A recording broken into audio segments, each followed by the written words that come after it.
സഹോദരി സഹോദരങ്ങളെ, സുഹൃത്തുക്കളെ, സഖാക്കളെ, ആദ്യം ഈ ചടങ്ങിൽ അല്ലെങ്കിൽ ഈ കൂട്ടായ്മയിൽ ചെയ്യേണ്ടത് പാലസ്തീൻ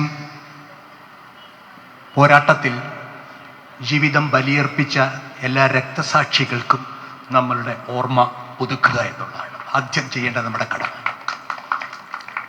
അത് ഞാൻ ആദ്യം നിങ്ങൾക്ക് എല്ലാവർക്കും വേണ്ടി ചെയ്യുന്നു. ആ പോരാളികളുടെയും അവരുടെ കുടുംബാംഗങ്ങളുടെയും പോരാളികളല്ലാത്ത സമാധാന കാംക്ഷികളുമായിട്ടുള്ള മനുഷ്യർ ഇസ്രായേലിലും അപ്പുറം ഉള്ളവർ, അവരുടെ എല്ലാം ശാന്തിക്കായി ഞാൻ ഒരു നിമിഷം പ്രാർത്ഥിക്കുന്നു. രണ്ട്, എനിക്ക് ഇവിടെ സണ്ണി കപ്പിക്കാടും ഒരർത്ഥത്തിൽ സൂചിപ്പിച്ച പോലെ എൻ്റെ ഒരു ബോധ്യം, പാലസ്തീൻ ജനതയോട് ഐക്യദാർഢ്യപ്പെടുക, ഇന്ത്യയിൽ ഐക്യദാർഢ്യപ്പെടുക എന്നുള്ളതിൻ്റെ അർത്ഥം ഇന്ത്യയിലെ ഹിന്ദുത്വ കോർപ്പറേറ്റ് ഫാസിസ്റ്റ് ഭരണത്തെ അതിവേഗം പുറത്താക്കാനുള്ള സമരത്തിൽ യോജിക്കുക. ബാക്കി പ്രകടനങ്ങളും മറ്റും എല്ലാം സുപ്രധാനം. ആ ഇന്ത്യയിലെ അധികാര മാറ്റത്തിനുള്ള നമ്മളുടെ ദൃഢനിശ്ചയമാണ്. രണ്ട്, അതിനു വേണ്ടത് എളുപ്പ വഴികളില്ല എന്നുള്ള സ്വയം ബോധ്യമാണ്. ഏറ്റവും വിശാലമായ ജനാധിപത്യ മതനിഷ്ഠ ഇന്ത്യയിൽ ഉണ്ടാക്കിക്കൊണ്ട് ഒരുപക്ഷെ നാളെ നടക്കാൻ പോകുന്ന ബീഹാറിൻ്റെ തെരഞ്ഞെടുപ്പ് ഒരു നേരിയ സൂചന നമുക്ക് തരുന്നുണ്ട് എവിടേക്കാണ് ആ വിശാലമായ ഐക്യമുന്നണി പോകേണ്ടതെന്ന്.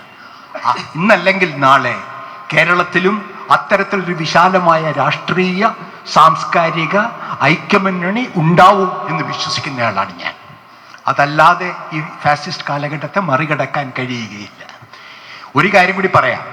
ഞാൻ എൻ്റെ ഓർമ്മയിൽ മാധ്യമപ്രവർത്തനത്തിൽ പെട്ടെന്ന് ഓർമ്മ വരുന്ന രണ്ട് വംശീയ കൂട്ടക്കൊലകൾ. ഒന്ന് നാസി, ഞാൻ ജനിക്കുന്നതിന് മുൻപുള്ള നാസികളുടെ കൂട്ടക്കൊല പോളണ്ടിലെ. അതിനുശേഷം വർഷങ്ങളെടുത്ത് എൻ്റെ വാർദ്ധക്യത്തിൽ വന്നപ്പോഴാണ് ആ നരമേധം നടത്തിയ ആളുകൾക്ക് വായ് തുറക്കാനുള്ള ധൈര്യമുണ്ടായത്, നിയോനാസികൾക്ക്. രണ്ട്, ഞാൻ മാധ്യമപ്രവർത്തനം നടത്തിക്കൊണ്ടിരിക്കുമ്പോഴുണ്ടായ റുവാണ്ടൻ വംശീയ കലാപം, ലക്ഷക്കണക്കിന് ആളുകൾ കൊന്നത്.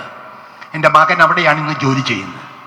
അവിടെയും നരഹത്യ നടത്തിയ ഹുത്തികൾക്ക് വായ പൊന്താൻ കഴിഞ്ഞില്ല എന്ന് മാത്രമല്ല, അവർ പശ്ചാത്തപിച്ച് കൊന്നവർക്ക് അനുസ്മരണ മണ്ഡപങ്ങൾ ഉണ്ടാക്കിയ രാജ്യം. ഇന്ന് കാണുന്നത് എന്തിന്, സൗത്ത് ആഫ്രിക്കയിൽ പോലും കറുത്തവനെ അടിച്ചമർത്തിയ ശേഷം കടുത്തവന്റെ ഭരണം വന്നപ്പോൾ ഒരു സത്യത്തിൻ്റെയും കമ്മീഷൻ വെച്ചുകൊണ്ട് നമ്മളുടെ തെറ്റിന് മാപ്പ് പറഞ്ഞ ഒരു അക്രമി വർഗമാണ് ഇതുവരെ ലോകം 20ാം നൂറ്റാണ്ട് കണ്ടിട്ടുള്ളത്. എന്നാൽ ഇപ്പോഴും അതിന് തുനിയാതെ ഈ വെടിനിർത്തലിന് ശേഷവും ആളുകളെ വെടിവെച്ചുകൊണ്ട് അവരോട് മാപ്പ് പറയാതെ അവരെ ഇന്നും പരിഹസിച്ചു കൊണ്ടിരിക്കുന്ന ഒരു വംശീയ സയണിസ്റ്റ് സാമ്രാജ്യത്വ ശക്തിയാണെന്നുള്ള തിരിച്ചറിവ് എൻ്റെ വാർദ്ധക്യം എന്നെ ഓർമ്മിപ്പിക്കുന്നു. അതുകൊണ്ട് ഈ നിമിഷത്തിൻ്റെ പ്രാധാന്യം, ഈ വിശാലമായ ഐക്യം മോഡി ഫാസിസ്റ്റ് സർക്കാരിനെ രാഷ്ട്രീയ അധികാരത്തിൽ നിന്ന് മാറ്റേണ്ടതിൻ്റെ അടിയന്തര ഉത്തരവാദിത്തം, ഇത് രണ്ടും ഓർപ്പിച്ചുകൊണ്ട് ഞാൻ നിങ്ങളോട് നന്ദി ഇതിന് വിളിച്ചതിന്. ലാൽ സലാം, ജയ് ഭീം, ജയ് ഹിന്ദ്. അടുത്തതായി